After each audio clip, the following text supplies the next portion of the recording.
Hey guys, Brian from Boas here. Staying on top of your boa feeding routine can be a challenge, especially if you have a medium or large size collection. Today I'm going to share some of the secrets that I've developed that I use to make sure that all of my boas remain appropriately fed. So one of the questions I get a lot is, how do you organize so many boas? And it's actually one of the things I take pride on, because as my collection has steadily grown over the years, with more and more holdbacks added every year, I've developed procedures that allow me to keep track of all these animals and to feed them all appropriately and to make sure that they're all developing appropriately to become ideal breeders a few years down the road. So the procedures that I'm going to present today work really well for me, and they're the way that I can most efficiently manage my collection of boas. The procedures that work for you might be a little different, so feel free to use whatever works the best for you. I tend to be an old school kind of guy, so I'm kind of a pen and paper person for my records rather than electronic, but of course there's a lot of electronic solutions if you should so be inclined. And so what this video isn't about, I'm not going to go into specifics of how often to feed, which I've covered numerous times before, or the types of food, which I've also covered, so check out those other videos if you want. But this is just about how to organize your feeding routine to make sure that all of your boas are fed appropriately and they're all getting the ideal care and developing. And when you have more and more boas, unfortunately there's less and less time you can spend with each boa, so you really need these techniques in place to make sure that your collection is remaining healthy.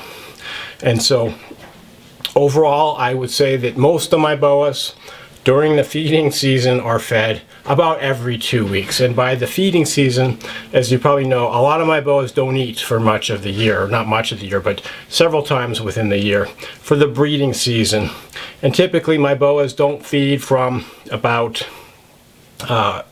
November through around mid-January. And so there's this 2.5 or so month period where the breeders just don't get any meals.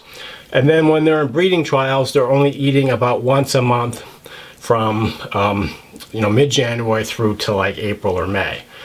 So during that period, they're not getting every other week feedings, but most of my breeders are getting about every other week feedings the rest of the year, as are my subadults. And because my subadults aren't breeding, they're just getting an every other week feeding pretty much around the year. Typically I'll stop feeding them for about a month and a half or so during the winter, but I don't do the same duration as I do for my adult breeders. And then my baby animals, the ones that are about 1.5 years or younger, they're typically getting fed about every 10 days, so they're on a slightly different schedule. And of course I vary this quite a bit. Sometimes I'll feed my younger subadults an extra meal, so they'll get fed like 2 weeks in a row. Sometimes I'll skip feedings for my larger animals. They might only get fed once every 4 weeks, and it just varies. And then if I have an animal that for whatever reason needs extra food or a little bit less food, they'll either skip a feeding or get an extra feeding. But I would have to say that most of the animals are fed on an every other week basis. Typically I'll feed animals over a weekend. I'll space out the feedings over several days, typically starting Friday, feed some on Friday, feed some on Saturday, and feed the rest on Sunday. Just so I don't have to do it all at one day, because that can be a lot of logistics of getting all the food ready to go.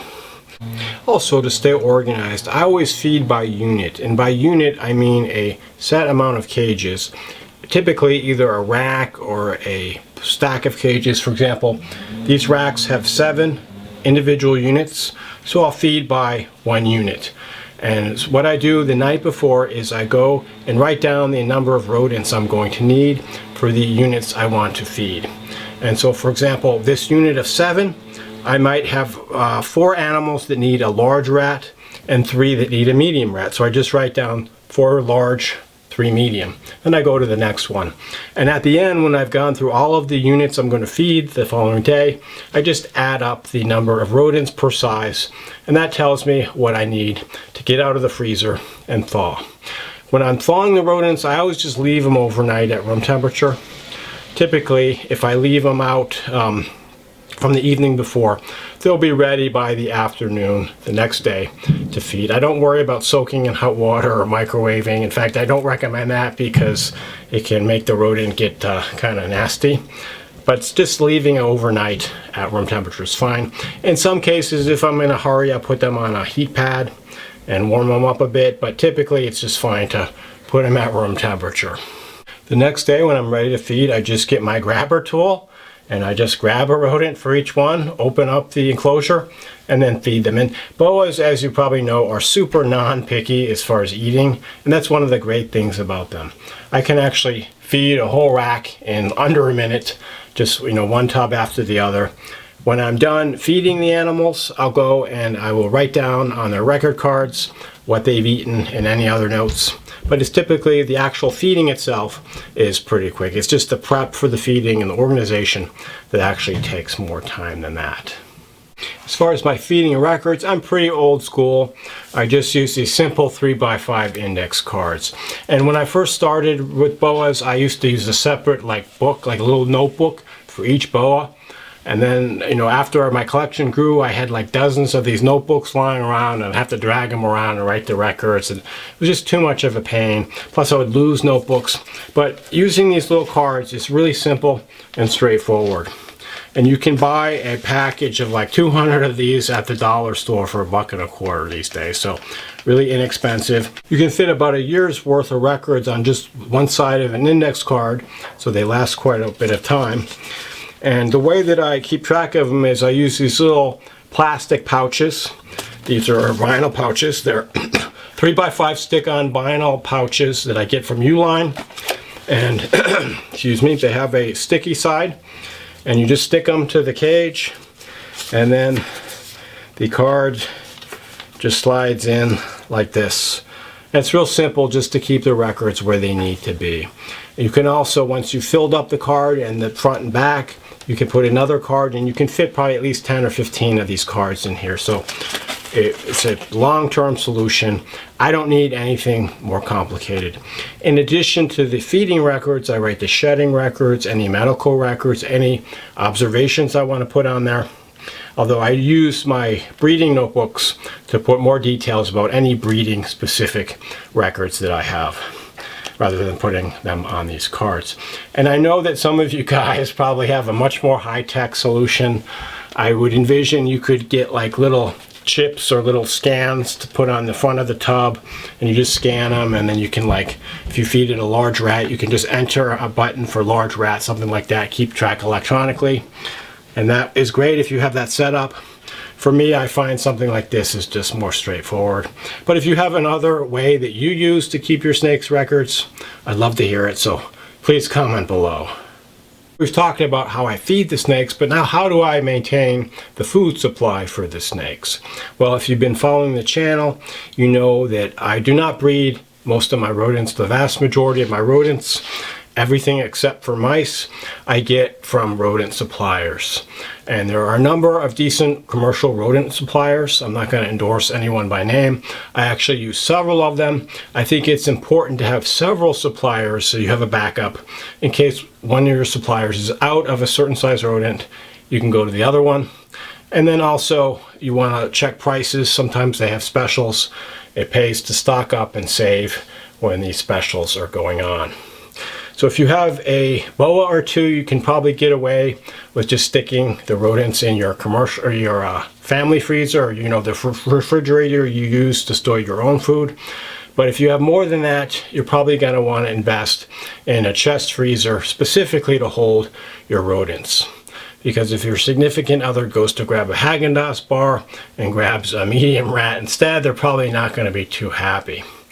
So I actually have a a freezer that's about 5.5 cubic feet that I got maybe 7 or 8 years ago, and it's worked really well.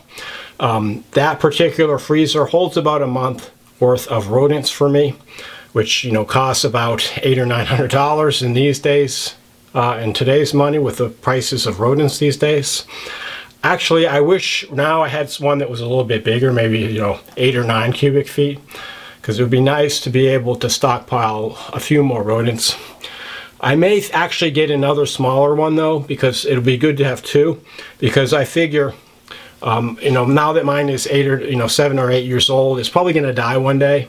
And if it dies with $800 worth of rodents in it, I'm kind of up a creek. So it'd be nice to have a backup freezer in case of an emergency like that, as well as to expand the amount of rodents that I can hold.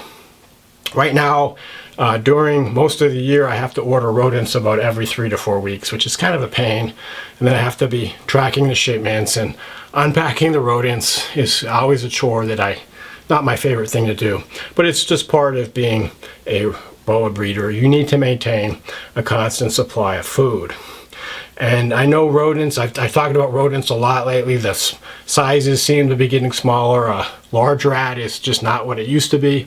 Today's large rat was, 2016's medium rat, but that's just something we have to deal with.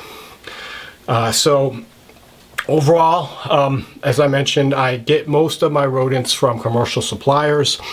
I maintain a few breeding cages of mice, and the reason is I always want to have a constant supply of live baby up to small adult mice to feed to my baby boas. Some of them are picky and they won't eat anything but live for their first 6 months to a year. So I always want to have these on hand. And so for this reason, I maintain anywhere between like 3 and 6 tubs of mouse breeders.